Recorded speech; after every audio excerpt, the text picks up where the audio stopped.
Honorable Robertson.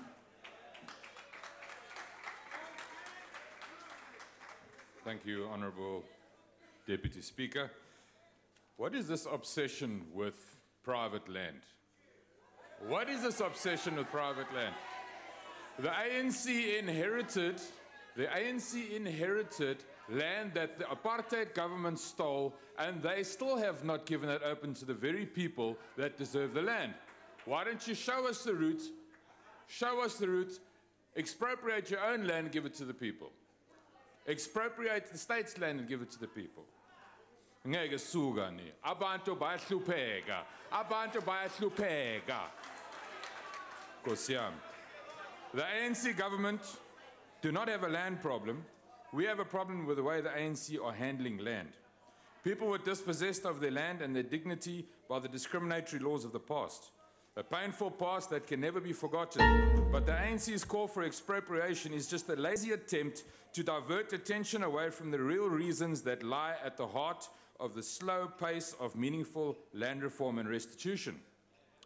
In March 2017, the EFF brought a similar motion to the House, and the ANC shot it down in flames. The ANC speakers unanimously condemned the suggestion to expropriate without compensation. They used language such as, "We totally reject amending Section 25 of the Constitution," saying that the ANC don't need the EFF's 6%. They will do exactly what they want to. The ANC rejects the EFF's calls for land invasion. They themselves have said that all the right mechanisms are in place to ensure that land reform happens. So what has changed? South Africa's Constitution recognizes the painful historic injustices.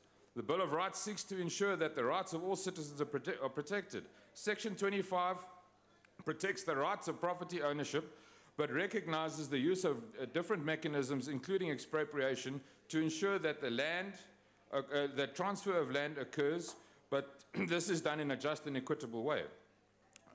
As the high-level panel report indicates, government has to focus on releasing state and SOE-owned land and to leverage as much of its tangible assets to accommodate the ever-increasing demand for land, financial and economic inclusion.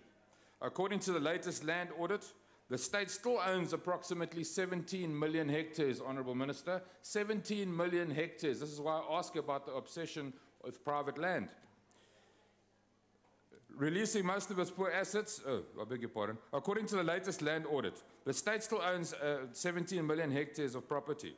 Thus, by releasing most of those assets through a fair and efficient process, could propel the transfer of land to black ownership from 8.1 million hectares to more than double that figure in a fraction of the time that it would take to expropriate.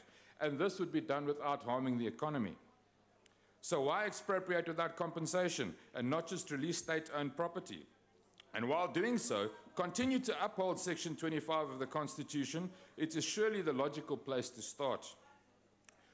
We do not have to change the Constitution. We need to implement it, and we need to find efficient solutions. In his budget speech, Minister Gagaba mentioned, ex-Minister Gagaba mentioned that 2,851 land claims will be settled in the MTEF, which will cost the taxpayer 8 billion rand and only equates to 291,000 hectares of property. But currently, a written question to the Department of Public Works reveals that the department sits on 1.9 million hectares of surplus land lying idle, which consists of 12,000 properties throughout the country. The problem is that the inefficient state does not do enough about transferring state-owned land back to the people. The Adriansa family were awarded a land claim for 96 hectares owned by the state or owned by the Department of Public Works next to the Cape Town International Airport. In 2016, the state, through the National Department of Public Works, indicated that they lacked the resources to finalize this claim. I remind you, 1.9 million hectares of land lying idly and owned by Public Works, yet they can't assist our people. Over 4,000 farm ownerships are yet to receive the titles transferred to beneficiaries. There is a clear reluctance by the state to hand over land.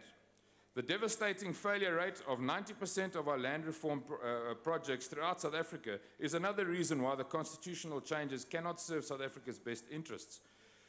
In comparison, the DA-run Western Cape far exceeds the rest of the country in terms of land reform successes, and we show a remarkable success rate of 62%.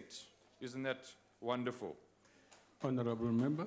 Thank you very much. Expired. We reject this motion of expropriation without compensation. Thank you. Honourable P.J. Mbuni.